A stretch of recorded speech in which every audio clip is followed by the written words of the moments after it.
셀트리온 합병 찬성 의견 제시한 글로벌 의결권 자문사 ISS 외국인 합병 찬성과 수급에 긍정적. 셀트리온 금요일 플러스 3.95% 상승, 헬스케어 플러스 3.90% 상승, 제약은 플러스 2.53% 상승세를 보였습니다. 세 종목 모두 급락세에 이어서 반등 양상이 나오면서 장대 모양의 양봉을 보였습니다. 아직 거래량의 증가가 뚜렷하게 나타나지 않고 있는 상황인데요. 이것은 결국 수급이 아직 좋지 않다는 이야기가 되는 것이죠. 금요일 외국인들은 셀트리온 126억의 매수 우위를 보입니다. 헬스케어 26억의 매수 우위고요. 기관들도 25억, 13억의 매수 우위를 보였습니다. 매수 규모가 그렇게 많지는 않은 상황이죠. 한편 제약은 외국인 4억 매수, 기관 9억 매도로서요. 막판 조금 밀리면서 상승폭이 축소되는 모습이었습니다. 금요일 오전 중에 글로벌 의결권 자문회사인 ISS 측에서 셀트리온 그룹의 합병에 대해서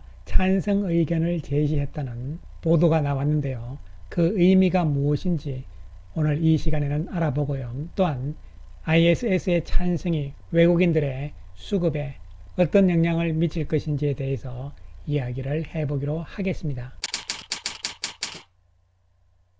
오늘 오전 단독 기사가 하나 나왔죠. 한국경제신문에서 단독으로 나온 기사인데요. 셀트리온의 합병 청신호가 떴다. 세계 최대의 의결권 자문사 ISS에서 찬성이다, 이런 이야기가 나왔는데요. 세계 최대의 의결권 자문사인 ISS가 찬성 의견을 제시를 했다. 찬성 의견의 근거로는요, 회계 기준 위반 이슈가 해소가 되었고 개발, 생산, 판매로 이어지는 가치 사슬 속에서 유연한 가격 전략을 쓸 수 있으며 수익성이 좋아지면 회사의 목표 달성 가능성이 높아진다는 점 등을 들었다, 이렇게 이야기가 나왔습니다. 자, 그렇다면 세계 최대의 의결권 자문회사인 ISS, 이거 뭐하는 회사냐 이런 부분이잖아요. 좀 더 보시면요, ISS는 투자자들을 대상으로 기업 주주총회 안건을 분석을 해서 찬성이냐 반대냐 의결권 행사에 관한 자문 서비스를 제공한다, 이렇게 되어 있죠. 그리고 글로벌 최대의 자문사라고 나오잖아요. 특히 의결권에 관한 자문 서비스 쪽에서는요, 해외 투자자 중 80% 이상이 ISS의 의견을 참고를 해서 의결권을 결정한다, 이렇게 이야기가 나왔습니다. 그래서 이 ISS에서 찬성 의견을 내게 되면 외국인 투자자들 대부분은 그 의견에 따라서 찬성한다, 이런 이야기가 되는 것이잖아요. 지난달 기준으로 셀트리온의 해외 투자자 비중은 21%, 헬스케어는 17%이다, 이렇게 나와 있고요. 그래서 결론적으로 외국인들이 셀트리온 그룹의 이번 합병에 대해서 긍정적으로 볼 가능성이 높다는 이야기가 되는 것이죠. 합병 후 회사와 주주들에게 돌아가는 이익이 적지 않다는 뜻이다, 이렇게 이야기를 했는데요. 좀 더 우리가 ISS에 대해서 구체적으로 알아보게 되면요, 그러면 이 ISS는 많은 회사냐 하면요, 이렇게 내용들이 홈페이지에 나와 있는데요, 번역을 해보면요, 다른 게 아니고요, 핵심적으로 보시는 것은요, 약 3,400개사의 고객사들이 있다는 거잖아요. 이 고객들 중에는 세계 유수의 기관 투자가들, 그리고 공기업들이 다수 포함이 되어 있다, 이렇게 되어 있습니다. 그래서 이 회사 이름에서도 나오듯이요, 기관 투자가들의 주주들이 이 주주권을 어떻게 행사를 할 것이냐에 대해서 조언을 해준다, 이렇게 보시면 되는 것이죠.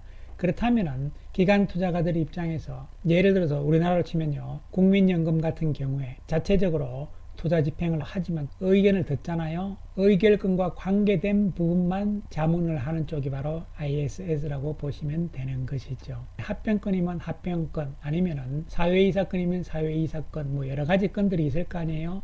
이 부분에 대해서 자문을 하는 것이죠. 그러면 해외 기관 투자가들 입장에서는 일일이 다 조사를 못 하니까요, ISS의 자문을 참고를 해가지고 결정을 하는 것이죠. 그래서 ISS가 한 일을 보시면요, 최근엔요, 삼성 디스플레이하고 미국의 이매진의 합병에 대해서 찬성 의견을 제시를 했습니다. 실제적으로 현재 합병이 잘 진행이 되고 있어요. 그 다음에 국내 기업들의 여러 가지 의결권과 관련된 일에 대해 가지고 외국인 투자자들, 우리나라에 있는 외국인 투자자들한테 자문을 한다, 이렇게 생각을 하시면 되는 것이죠.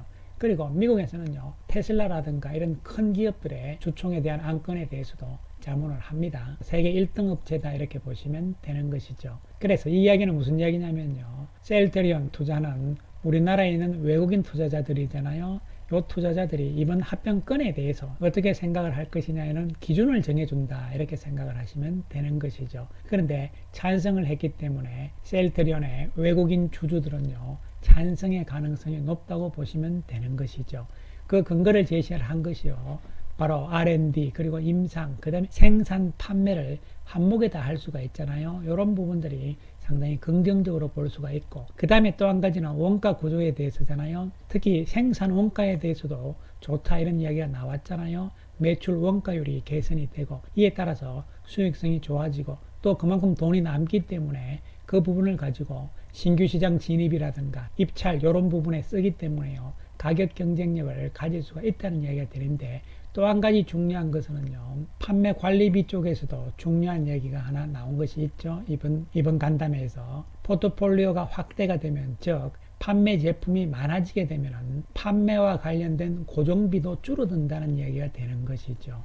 그래서 제품 수 확대 및 판매 볼륨 증가로 유통비 등 단위당 고정비 절감을 기대를 한다. 그래서 합병을 하게 되면 글로벌 제약사와의 동등한 경쟁이 가능하다 이렇게 이야기를 했잖아요. 즉 현재는 셀트리온 헬스케어가 판매를 하는 데 있어서 글로벌 제약사에 비해서 고정비 지출이 많습니다. 그런데 앞으로 합병을 하게 되면 글로벌 제약사하고 같은 수준으로 비용이 맞춰진다는 거기 때문에 원가 측면에서 두 가지라고 말씀을 드렸잖아요. 생산 쪽에서의 원가 그리고 판매 쪽에서 원가 이 두 가지를 다 줄일 수가 있기 때문에 이에 따라서 경쟁력이 더 강화된다는 얘기고 이 부분에 대해서 글로벌 의결권 자문회사인 ISS 역시 찬성을 했다고 보시면 되는 것이죠.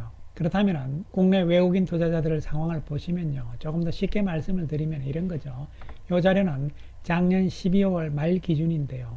외국계 기관 투자가들 보시면 여기 나와 있듯이 아이온 인베스트먼트 요거는 싱가포르의 테마색이잖아요. 그 다음에 블랙락은 세계 최고의 펀드잖아요. 그리고 뱅가드 역시 마찬가지입니다. 이와 같이 세계적인 펀드들 입장에서는 기관 투자가들 입장에서는 하나하나 일일이 다 조사를 전 세계적으로 다 못하잖아요. 특히 주총에서 중요한 안건이 나왔을 때는 현지 상황, 그 나라 상황에 대해서 잘 모르기 때문에 더욱더 그런 거잖아요. 이런 부분에 대한 자문을 제공하는 것이 바로 ISS라고 보시면 되는 것이죠. 그래서 합병에 찬성 의견을 제시를 했기 때문에 블랙락이라든가 뱅가드 이런 미국계 펀드들도 찬성할 가능성이 높다는 이야기가 되는 것이고 그리고 또 한 가지는요. 외국인 지분율 추이를 우리가 살펴보게 되면요. 8월 17일 날 이사회 결의 이후에 현재까지 외국인 지분율 상황을 보면 셀트리온의 경우는요. 감소를 했습니다. 87만 7천 주가 줄어든 상황이잖아요. 그래서 외국인 비율이 20.24%에서 현재는 19.64%밖에 안 되는 것이죠. 헬스케어는 8월 17일 이사회 결의 이후에 오히려 50만 주 정도 더 주식이 외국인들 더 샀다는 이야기죠. 이에 따라서 외국인 비중도 16.69%가 돼 있는 상황인데 사실 9월 1일 이후는 의미가 약하죠. 왜냐하면 이번 임시주총의 주주기준 확정일이 9월 1일이기 때문에 그런 것이잖아요. 그렇기 때문에 9월 1일 이후의 매매는 사실 이번에 의결권하고는 별로 관계없는 부분이라고 보시면 되는 것이죠. 그렇다면 우리나라 시장에서 단기 매매를 하든 셀트리온 합병을 반대를 하든 뭐 어떻게 하든 간에 이 외국인들의 입장이 좀 바뀔 가능성이 있다는 것이죠. 트레이딩만을 하는 외국인들 입장에서도 이렇게 되면 방향성에 대해서 고민을 좀 할 수가 있는 것이죠. 수급적인 측면에서 외국인들 움직임이 실제적으로 바뀔 가능성이 있다는 것이고 또한 심리적인 측면에서도 이번 합병이 외국인들 쪽에서 찬성적으로 가는 분위기다 이렇게 되면요. 이것은 수급의 변화를 가져올 수 있기 때문이라고 말씀을 드릴 수 있는 것이죠. 그렇기 때문에 결론적으로 말씀을 드리면요. 주식 매수 청구권 때문에 혹시라도 합병이 무산되는 것이 아닌지 하는 이러한 부분을 없앨 수 있는, 불식시킬 수 있는 긍정적인 재료였다고 볼 수가 있는 것이죠. 따라서 다음 주부터는요. 외국인 쪽에서의 수급이 긍정적으로 변화될 가능성도 있다고 볼 수가 있는 것이죠. 또한 다음 주 금요일인 13일부터는요. 전자투표가 가능해진 시점이잖아요. 합병에 반대하는 경우는요. 합병 반대 의사 통지를 해야 되는 것이고요. 그렇지 않고 찬성을 하시는 분들은요.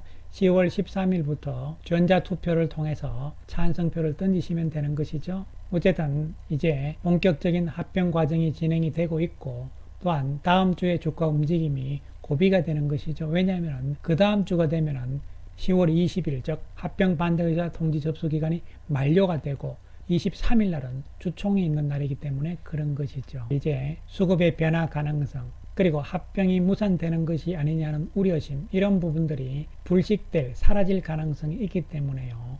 다음 주부터는 긍정적인 주가의 움직임도 예상을 해볼 수가 있겠습니다. 감사합니다.